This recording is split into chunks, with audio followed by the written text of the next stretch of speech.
I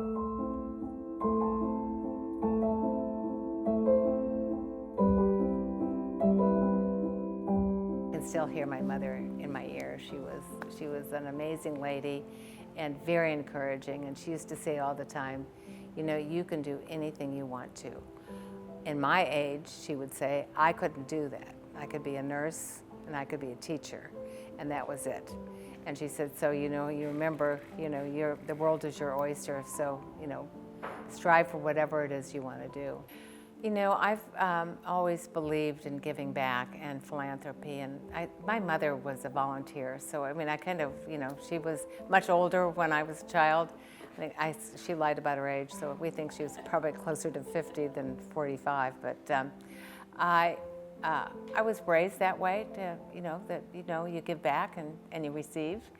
So I started pretty early on in my career, particularly focusing on women in business, because we were pretty rare. When I lived in London, a group of women decided to create, which is probably one of the first women's networks.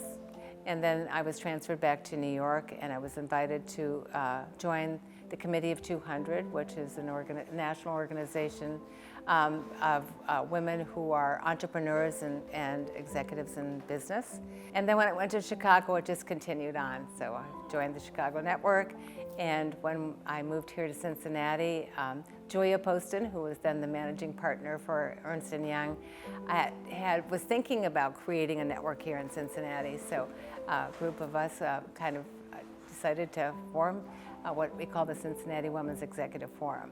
So I followed that through my career, and I realized, you know, women business owners would really like to work with women. And I learned pretty early on that the majority of women who were entrepreneurs were financing their business on their credit cards, because quite often they wouldn't be able to get loan facilities. They weren't taken seriously enough. And so we created a Women in Business unit, which was terribly successful. First of all, I saw women prosper in their business, really appreciate the coaching and advice we gave them and the services, and really help them feel comfortable saying the things that they may have not felt comfortable saying before.